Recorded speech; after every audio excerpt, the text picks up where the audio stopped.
A great pleasure to welcome to Northshire Live Cree LeFavour.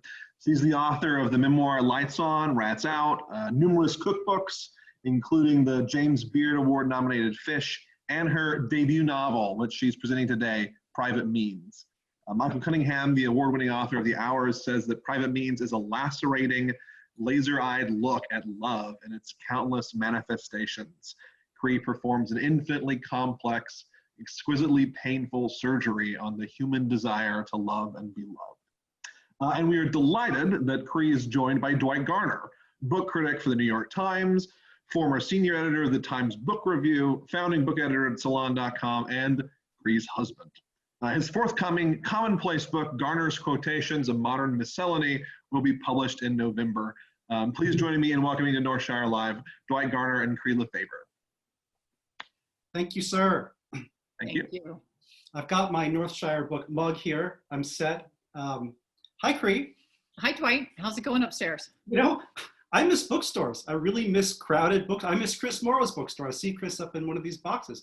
Hi, Chris. Don't you wish we were in front of people, with people? I do. I really wish it. And, you know, but events in bookstores are so much fun because you get to actually go shopping at the same time.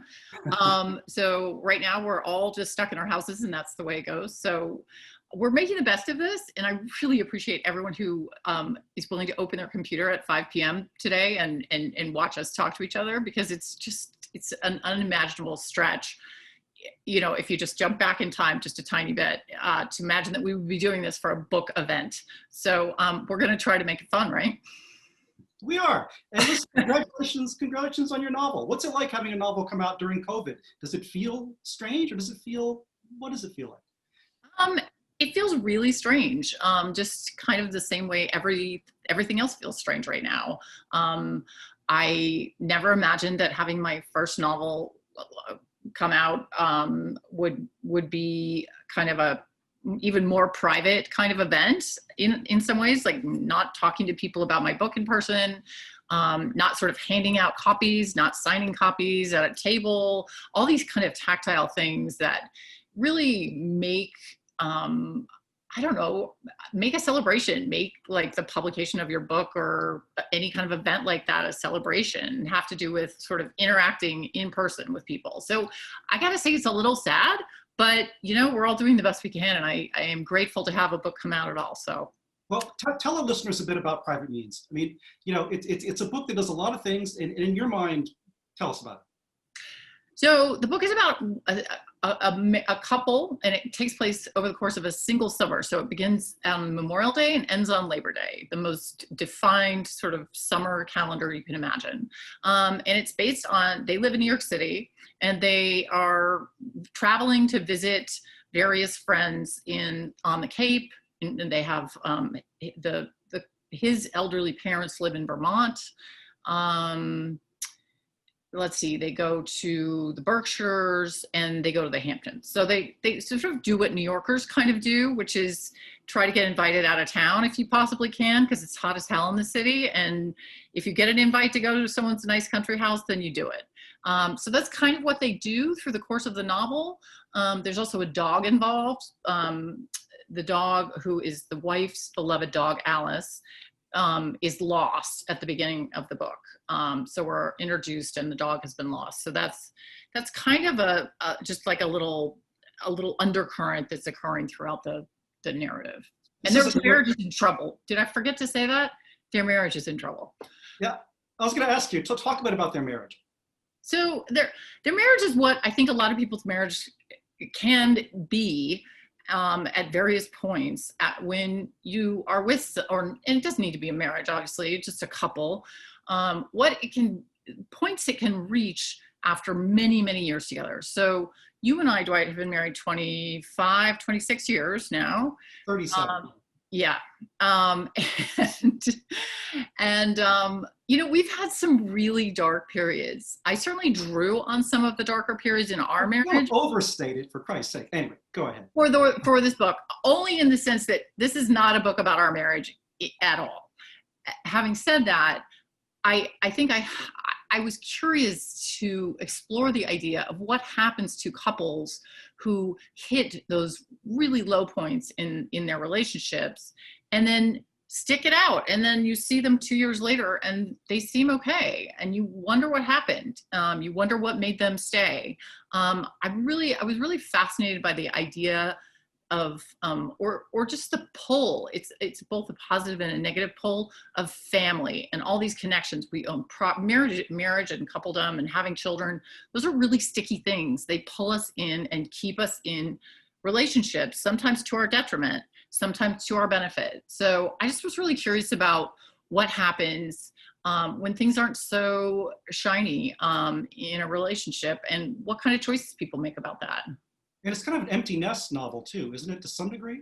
It is. And I think that for a lot of people as well, that is a moment. And it certainly was, I know for me, when the kids started closing their doors and kind of didn't really want me in their presence, didn't want to be in my presence all the time, the way little kids do, it was kind of it was a crisis. It felt really scary. And then when they actually left the house to go to college, that felt just like a seismic shift in our relationship, because all of a sudden, you know, the people you've spent the most energy on and the most time thinking about are suddenly not in the room anymore.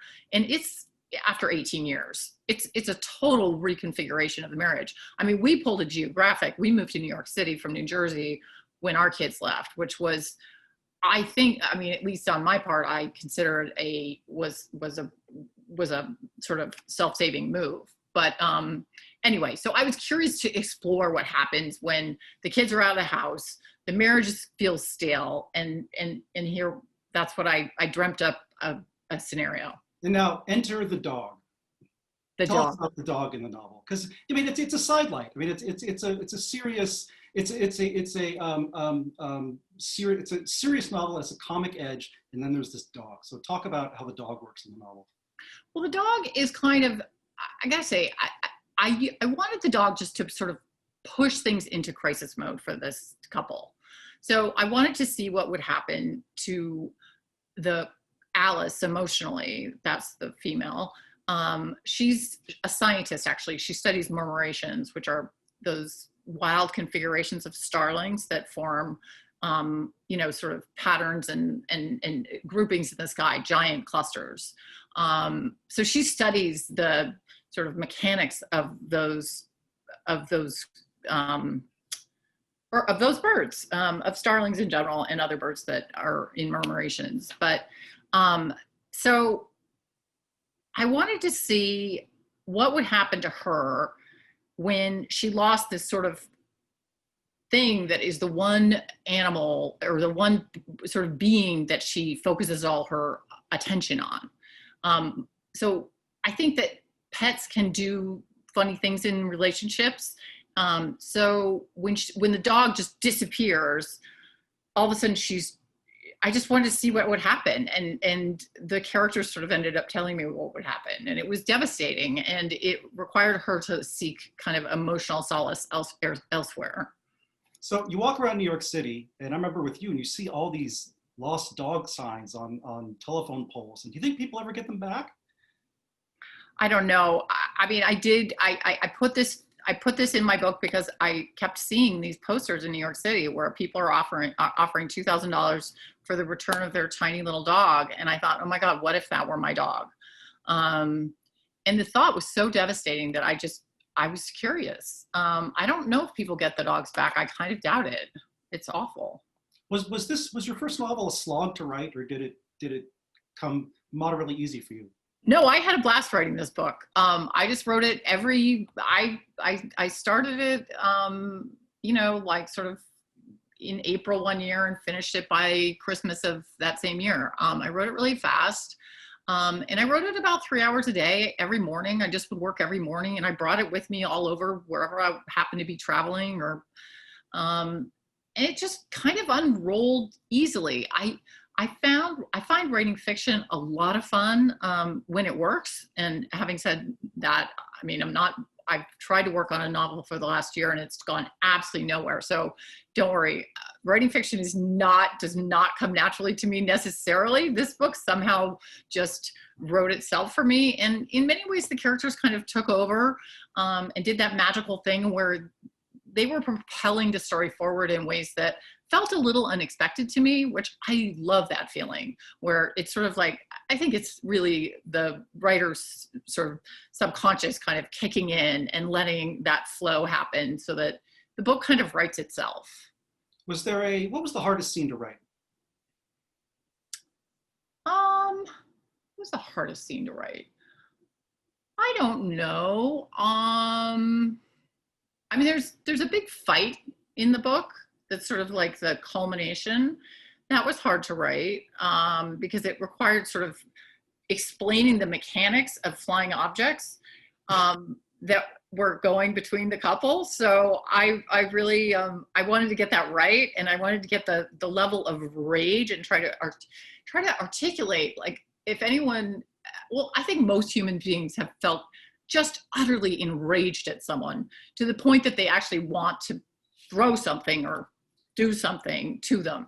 So I had to bring the characters to that point and then let it explode in this kind of spectacular way. So it was hard to get right, and readers can decide if I got it right or not. Well, the character in the novel, the husband character, is not me, but I want to thank you anyway for giving him lots of hair and making him 6 feet tall.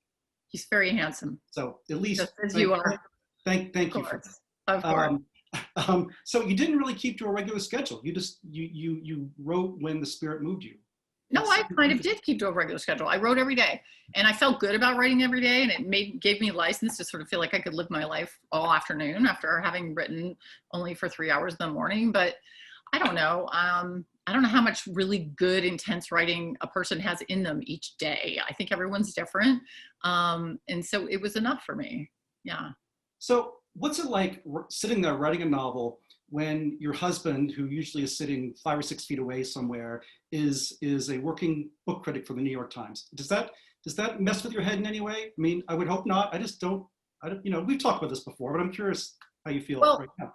I think I've let it mess with my head before, and I've resisted letting it mess with my head now. I think what I did was I wrote my memoir and I just ripped that Band-Aid off. I just wrote and put everything down and out there, and I put my whole sort of, I don't know, vulnerability on the line with that memoir. And if you had hated it, which you can't lie, so it's impossible. You couldn't have said you liked it and then like had me believe that, because that's just not how you are, and I know that. So when you first read that, which you didn't read it until after my agent read it and liked it. So basically, to answer your question, I protect my work from you to some extent, because I need to have a certain amount of autonomy and space and sort of protection in a way from your very critical gaze, which is big and opinionated and has a lot of authority. And it does matter to me what you think of my books. But having said that, I can't have that in my head. So it is tricky, but I think I've, at least for now, figured it out. Do you keep other things out of your head when you're writing? Do you not read other people's writing? What kind of things do you try to, what kind of goggles do you put on, or blinders, when you're writing? Other than everything, I try to keep everything out. I don't know. I'm good at putting goggles on. I like goggles. I have blinders, but anyway, we're all wearing. Yes, blinders, yeah. Goggles, whatever works. Yeah, I mean,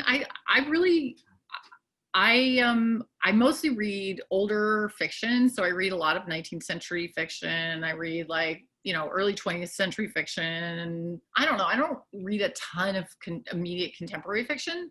And I think that would get in my way. So I wouldn't want to read something that's trying to do something similar to what I'm trying to do on my own book.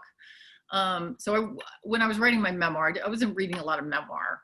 And I wasn't reading, Fleischman is in Trouble when I was writing this book, because that book is also about a bad marriage. But I might read, something much older, like Middlemarch has lots of bad marriages in it, but that's not going to get in my way. We should tell readers that you're sitting now in front of what are basically my bookshelves. And if you see you see Dennis Johnson and whomever back there. If you were in Crees' office right now, you would see all of Trollope, Henry James, who else? Wharton. Anyway. Yeah, I mean, my books are like older and mostly paperbacks, and they're kind of our bookshelves are really different. You're a much heavier on the nonfiction than I am, and I read nonfiction when I kind of feel like I have to. It feels a little like homework sometimes to me. I'm happiest when I'm reading a novel, for sure. You like to escape. What's that? Yes, I'm an escapist. Yes. And I think we've talked about this. I think you said you hope readers view your novel as a serious book, but also as an escape on some level, as an entertainment. Well, yeah, absolutely. I mean, I wrote my memoir, and it was the kind of book where people would say, "Oh, I read your memoir," and they sort of look like they're sweating and pale. And I felt really sorry about that, because it was a tough book to read. It was a really tough go. You should tell readers quickly what it's about. Because it's about my sort of mental breakdown in my 20s when I was in therapy, and I was actually living in Burlington, Vermont at the time. And I was burning myself with cigarettes, which is a really extreme sort of self-harm thing to do. So I wrote all about that and about falling in love with my psychiatrist. So it's a really tough book to read, I think, for some people. I mean, a lot of people really liked it. And I think it means a lot to people. But I really wanted to write a book that I could say to someone, here, take this to the beach. It's so much fun. You're gonna have a blast reading it. It's a little bit snarky. It's a little bit sarcastic. It's hopefully a little bit funny. And I'm trying to have a little fun with it. Like I wanted a book that people could just like dive into, sit by the pool and read, just happily, blissfully, forgetting about everything, which we could all use to do a little bit right now, I think. So anyway. So talk to us a bit about the title. I mean, I like the way it works on different, Private Means has a money aspect. It also, to me, has a kind of internal fortitude, the private means one carries into the world. Where did the title come from, and can you talk about it? I came up with the title when I was having a conversation with my agent for just talking about what kinds of things I wanted to write about, and about the kinds of private spaces that we give, or privacy we give up within relationships too. So I think to most people the term means like you have a trust fund. If you have private means, oh, well, she has private means, she's just a trust fund or something. So obviously the phrase kind of comes from that. But as you say, and this book is definitely about sort of status in some ways. I mean, there's a lot of the things that we use to distinguish one another's sort of class status in this book. And I'm making fun of those distinctions in many respects, like, brand names and too much wine and fancy cheese and organic Icelandic yogurt and all these kind of like little markers of, what makes us who we are, or think we are who we are. I don't know. They're a language, I guess you could say, in some ways. So there's that. There's the sexual angle. That's always fun. Private means. There's like sort of, because this couple sort of entertains themselves. The male character is a psychiatrist, and he's lusting after one of his patients, which makes me quite happy. So I had a good time with that. Having flipped the tables on my previous experience in my memoir. So did that answer your question? I think it did. Yeah, there's a lot. There is, you mentioned there is a lot of food in this book, and some listeners may not know that you come from a food family. Your father was a well-known chef on the West Coast, and you've written some very good cookbooks. How does food? I mean, you talked about it a bit, but I think you're happy now not to be out of the food world. Well, I mean, I wrote a lot of cookbooks. I wrote 4 of my own, and then I ghost wrote one, and then I co-wrote another one. And I was actually incredibly tired of feeling like I was at the kids' table a little bit. I surrounded by writers who were working on fiction, nonfiction, criticism, poetry, whatever. Like, seems like everyone we know is a writer, and they're all doing something very serious. And I felt like there I was writing like these tiny little head notes to my little chicken recipes, which felt, I don't know. I mean, cookbooks are important, and I think it's a very different skill set. I'm actually proud of my cookbooks, but I'm really tired of the food culture in many respects. And I'm bored with it a bit. So, but there is a fair amount of food in this book. So I guess I feel like it's important, but it's not something I want to focus on. Yeah. Can you talk to us a bit? I mean, people are out there listening, thinking about reading your book. I hope everyone will.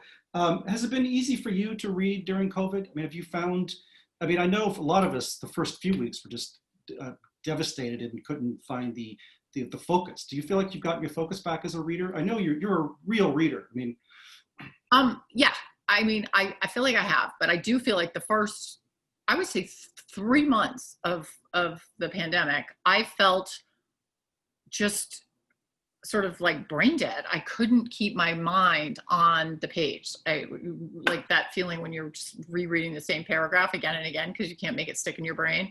I mean, I think you've been an example, and thank God, yes, it's come back. So I am so grateful, because there's nothing better than having a great book and you could pass the whole day and there goes your whole day. You've just read the book, like, done. But you have to, I mean, throughout this, you've had deadlines. You've read every week. My dear, I get fired. I get fired. Right. Well, I mean, those of us that don't get fired for not doing our reading. Yeah. And I know you also listen to a ton of books on tape when you're not reading. Do you like hearing your novels read aloud, or your novel and your memoir? I did the reading for my own memoir, which was very challenging. I realized what a hard job that is. So I think it makes sense actually for a memoir for the author to read their own work. But I think for a novel, it can be a lot better to have somebody else who's a pro do it. And so I picked somebody out to read it.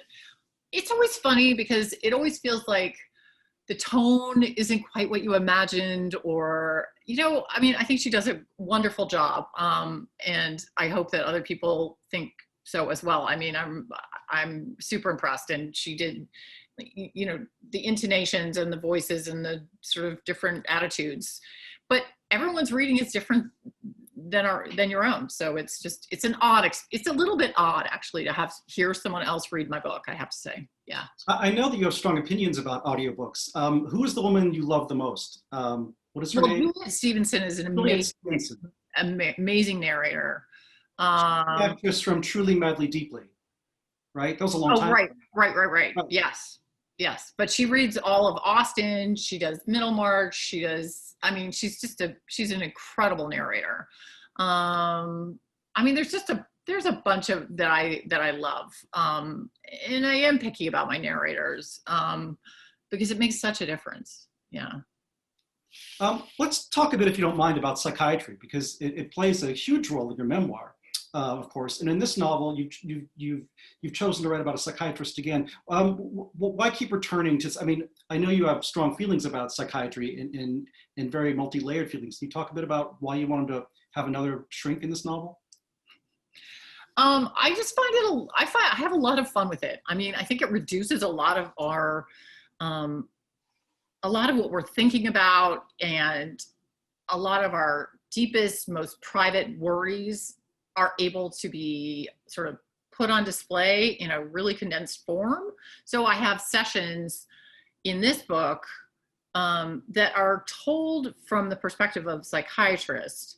So in my memoir, it was all obviously from my perspective because I was the patient, although I did have his notes. So that was actually partly from his perspective too. Anyway, my point is that I find psychiatry pretty fascinating. I find the sort of intense moment of the hour just a rich sort of conversation that is, for a novelist or for anyone who's interested in human relationships, it's sort of like a condensed version of what could take place over many days or many months or weeks. So And there's lots of fun sort of sexual strangeness that goes on in, transference, countertransference, all those good things that make it just juicy and fun, I think.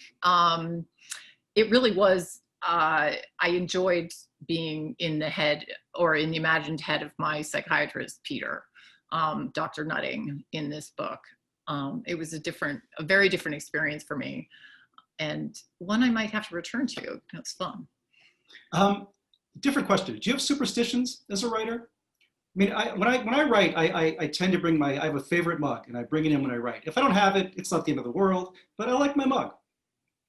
If I have something I'm working on.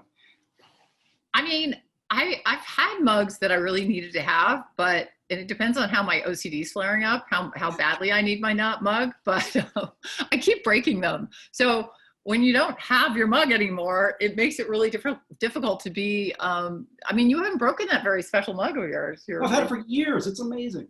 Yeah, I know, you're lucky. Break it tonight now. It's gonna break. I hope I don't break it, that's all.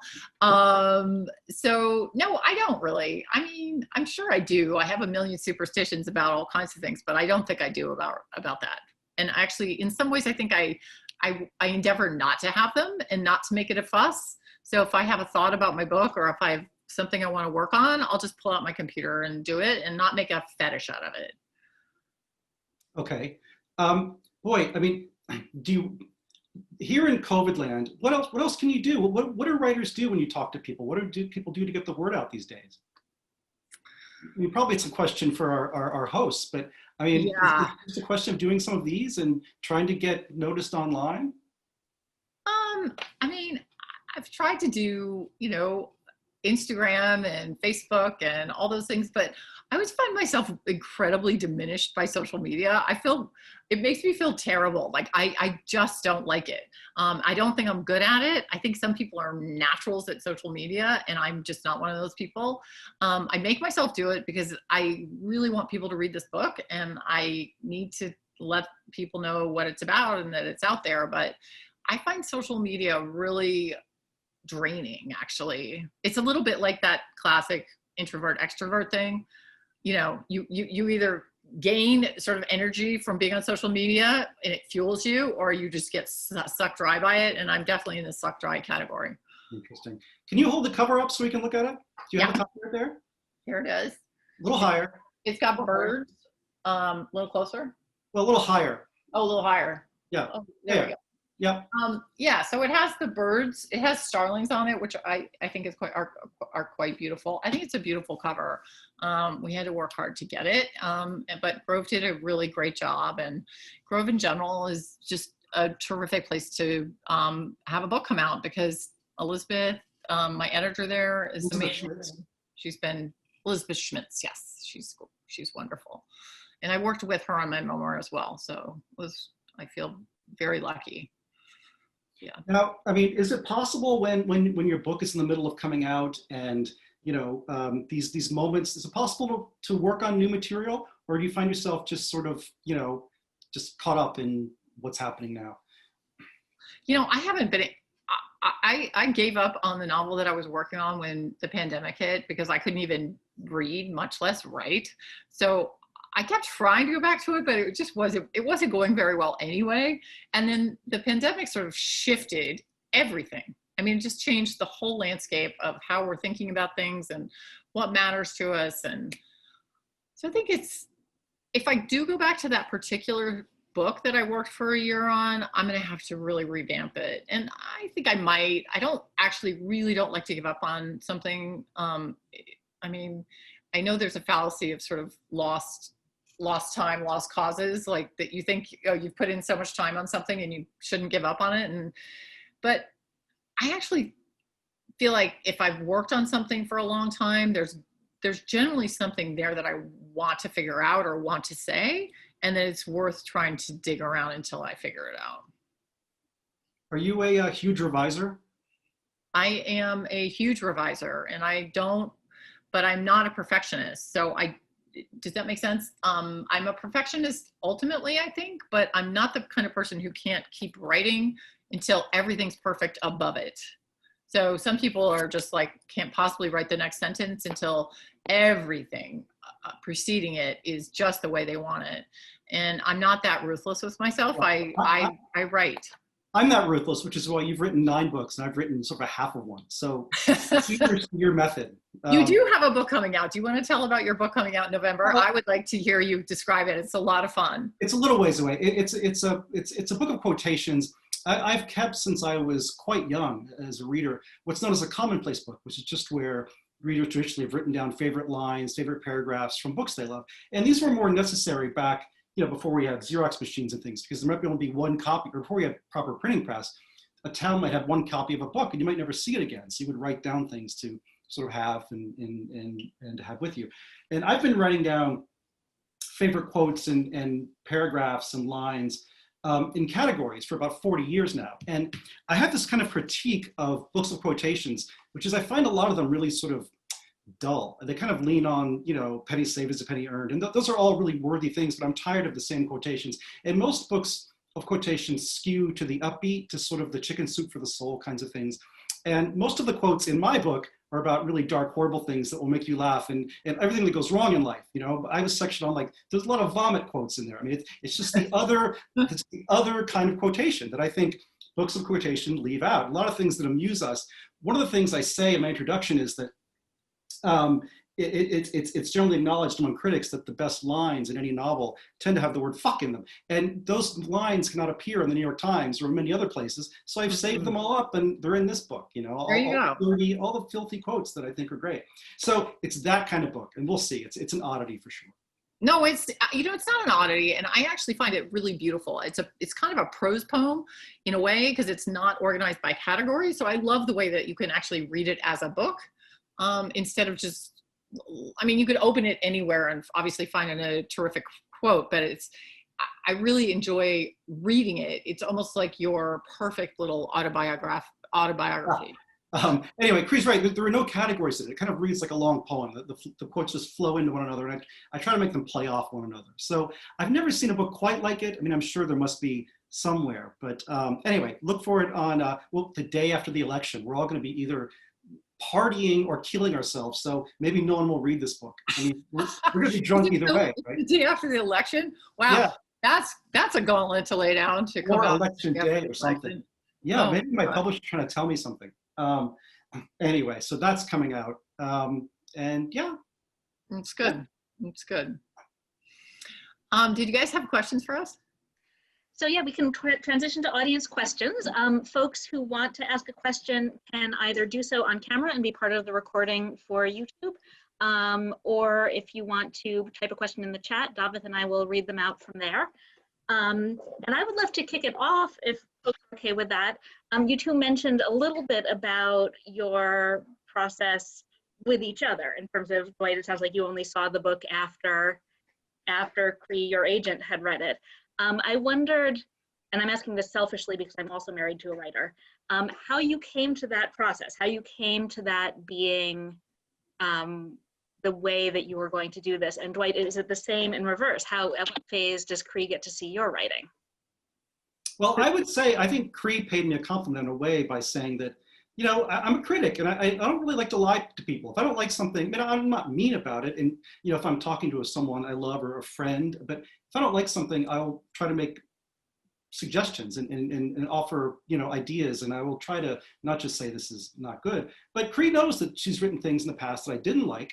And she wrote her memoir and her novel, and I thought they're both great. And so it was, and if I hadn't loved them, I would have said nice things, but also found things that I said you could work on, but I didn't need to. And in both cases, the books had already sort of, left home. And I think that worked better for her. Cree, take it over, your mind frame. Well, I think I felt a little fragile as a writer, coming from being just a cookbook writer, which felt really sort of lowly, to trying to write a memoir. And I'm not sure, I was uncertain about my own, I was not confident. Lots of writers aren't confident. So I felt like I really had to protect my work from from Dwight in some ways. Not that he was going to be so cruel about it, but that I wasn't sure I could survive his criticism. So I needed to have, we all have different readers. I think there are more friendly readers out there for everyone's work. I mean, I have a friend who says she sends it first to her mom and then to her sister, and then to her best friend who doesn't really read much, and then down the line, and then finally, I mean, ultimately, the last person you want to send your book to is the New York Times book critic. Let's just face it. So I don't make that my first reader. That would be really crazy. Having said that, I really trust Dwight, and if I'm writing something shorter, I'll often just throw it his way and be like, something that I'm not so invested in, I'll be like, can you clean this up for me? And he does a beautiful job. And I tend not to show you my reviews only because it seems like there's so many of them. I mean, if I'm stuck on one, I'll show you. If I think that I'm worried about a point, I mean, you always have great advice for me. To me, it's just sort of what I do. It's my date. I mean, reviews just come in and out so quickly that I don't even think about it. But longer things for sure. Yeah, it's funny, those writers that pass back and forth, the writers that sort of are like, oh, I show everything to my husband first and then he reads it. And I'm just like, that is nuts. I can't imagine working that way. I mean, I'm very private about my work. Actually, I don't show it to anyone either. So I also know people who show things in progress to people. I actually show it to my agent in progress, but I don't show it to anyone else in progress ever. So I think everyone's just different. Yeah. So we don't have any questions from the audience yet, but I'd love to jump in again. Cree, was the process, the actual sort of nuts and bolts process, very different for you writing this as opposed to writing memoir and cookbook, so both sort of different ends of nonfiction, or was the actual sort of words onto the paper part of things fairly similar? No, it's a good thing to think about, because it's just, when you're writing a memoir, obviously you're making some very explicit truth claims. So you need to keep things factual as possible. I was actually working with my file, which was handed to me when I left my psychiatrist. So I had a big fat over 200-page file of the notes he kept for each of the hundreds of sessions that I was there for. So I was trying to mine that for material, keep the dates right, keep the sort of like, with the memoir, you're trying to recreate a sense as accurately as possible, this emotional state or this, whatever kind of state you were in that you're trying to describe. With a novel, it's just you and your page. It's a very different process.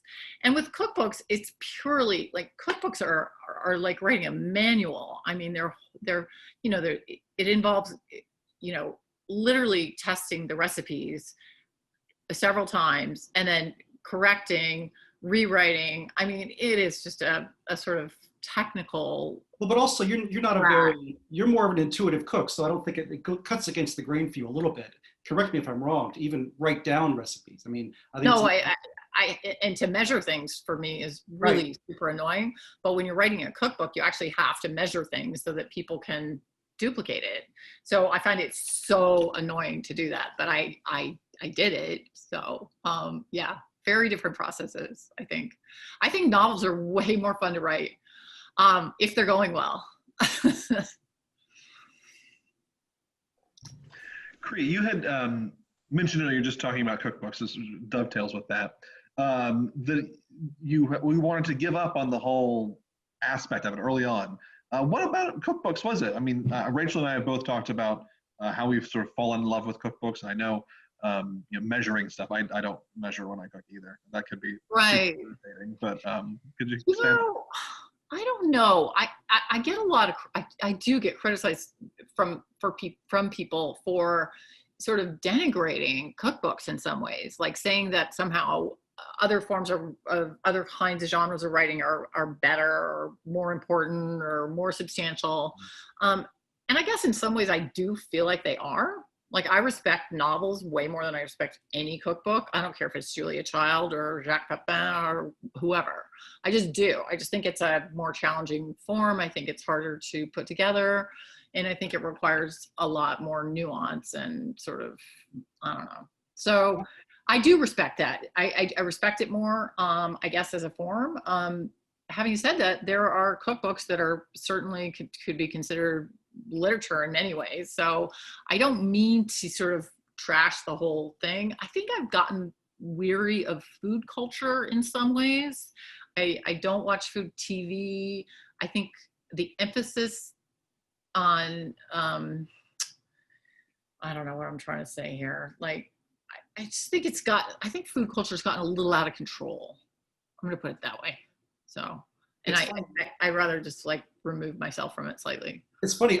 I'm obsessed with cookbooks, and as a matter of fact, I'm writing a food book right now. It's not a cookbook of any sort. It's still a ways out. But if Cree panned around the room right now, and please don't, Cree, because I think it's a mess down there. But I probably have 6 cookbooks open. I mean, tell them. I mean, I just have them. I look at them when I have lunch. I'll flip through a cookbook. It's my reading that I just have around all day long, and I'm obsessed with them in a way that you're not. But you're also from a family that doesn't really. Your cooking tends to just be organic. It's what you learned and what's been passed along. That's how I think about you anyway. Yeah, I don't know. I think maybe because I grew up with it, I'm slightly cynical and slightly tired of it. I don't know. I mean, I grew up in a family. My dad is a chef, and food was always really central to my life since I was tiny. So I think for someone who's as old as I am to have that experience, like a lot of kids have that experience now because everyone cares more about food than they did. But I think it was a slightly more unusual experience for someone maybe in their 50s to have had that experience of food being so central for such a big part of their lives. I don't know. Anyway, theory. Anyway. So we often ask our authors this, and Dwight, I don't know if you're allowed to talk about it, so you don't have to, but Cree, I'm guessing you can. What have you been reading lately that you liked? Let's see, what have I been reading? I just read Wade Davis' Into the Silence, which is a book about Mallory's expedition after the Great War or 3 expeditions to Everest. Which I found really fascinating, and I find, I don't know, it's just that moment of after the war when England's whole empire was coming apart and the British were trying to do something grand by conquering Everest. It's a terrific book, and I would recommend it to anyone. I've also been reading some Graham Swift, which I love and I didn't know about before. I had never read him, and I read like The Sweet Shop Owner and Last Orders, and anyway. So what else? That's about it. For me, I mean, I as I said, I'm working on this food project, and it's about food and literature. I don't really want to talk more about it right now, but I've been reading like I've never read before. It's like the Tour de France of reading. I've been reading so hard for the past probably month, because in addition to my job with the Times, I've been reading just many food books. And I've read a lot already, but I knew I had gaps, and I've been trying to fill them. But in terms of novels, I mean, I've read 2 in the last month that, I reread Harry Crews's novel from 1973 or 1975 called Car. I don't know if anyone knows about Car, but it's about this man, I think his name is Herman Mack, who sets out to eat an entire Ford Maverick. And he's on stage and he eats this car piece by piece. And it's this grotesque, Southern fried, gothic, weird novel. And it seemed as good as I remember it. I mean, it's just strange and beautiful. And Harry Crews, I think, is quite a wonderful writer. And I also reread Absalom, the Faulkner novel, which I think now is just, one of the top 10 books of my life. It just explains so much about the class wounds of America and the racial wounds. I won't say race as much as region, but I just think that's Faulkner's best in my mind. So those 2. Car is a lot more fun. I think it's out of print. I'm not sure, but I had to buy it, I think, from a used book site. It's available in a link that I'm putting on the page right now. It's an anthology book. Oh, great. I was looking for it too, so that's good. I was just going to say, I'm also reading, actually right now, I'm reading Elizabeth Wilkerson's Cast, which Dwight reviewed. So sorry. Isabel. Yeah, Isabel. It's terrific. So it's stunning, actually. really, really, really stunning. So highly recommend that. Yeah, that's actually on my list, actually, Dwight, largely based on your review. So thank you for that. Yeah, I mean, I really went out on a limb for that book, and I've gotten a little bit of blowback for it because my review was just, this was one of the great nonfiction reading experiences of my life. And when you feel that way as a critic, you can't always, I mean, you try to analyze it and get on the page why you feel this way, but at heart, it's an emotional reaction that I just had for this book. And I think that it may not be a brilliant original work of scholarship, but she stands on the shoulders of so many scholars and writers and thinkers and puts this material together in a way that she's a great popularizer. I mean, I would compare her to like Barbara Tuchman about World War I or something. I haven't read, I'm not sure I want to stand by that in the long run, but she takes things that other people have done and makes them just really powerful and palatable. And she's a great storyteller and thinker. And I just think it's really great.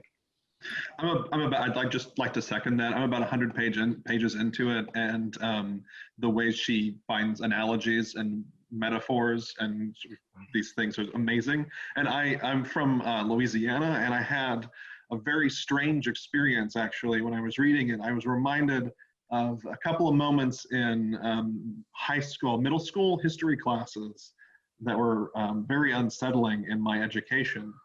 Once Reconstruction was described as just a horrible time with those awful carpetbaggers. Oh, and then there was also a test in which we had to, we were marked wrong if we said the Civil War was about slavery. It was about states' rights. That was Wow. That was a really weird experience that sort of called up this Proustian memory almost. I was like, I had never thought about that. Wow. interesting. That wasn't a question. It was just. So, Cree, I have a question for you. Yes. Did your drinking habits change while you were writing this novel? My drinking habits. What's that supposed to mean, Chris? I'm just curious. No, they No. didn't. Why? I guess I'm trying to get to why you're asking me that. Well, I was just curious. How if How much wine was I drinking? Is that what you're asking me? What's that? How much wine was I drinking while I was writing this book? Well, if you're if there is an association between types of wine and writing fiction versus your memoir, or. Oh, interesting. Well, having just revisited it after not reading it for a while, I was struck by how much drinking there is in the book. There's lots of wine drinking.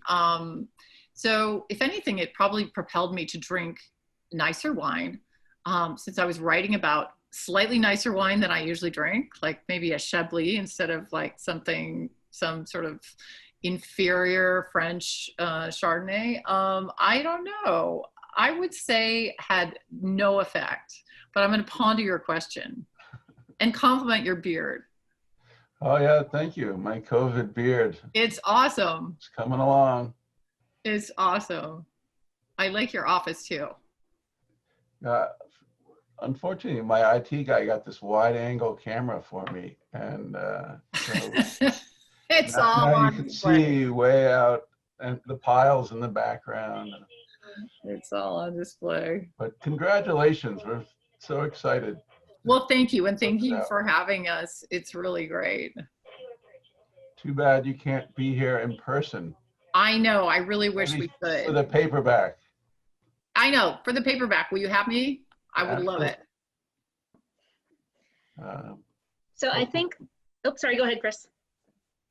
I'm just saying, hopefully by then this will have passed enough for us to resume seeing each other. That would be great. I hope so. I hope so. So unless any other audience members have any last questions, I think we are just about out of time this evening. I would love to wrap things up with a very last question of my own, which is, there's a lot of humor in this book. And I wondered if the process of that was something that you had to work really hard on, if that was a point of a lot of revision, or if that was a part of the writing process that came very naturally to you. So you've read it?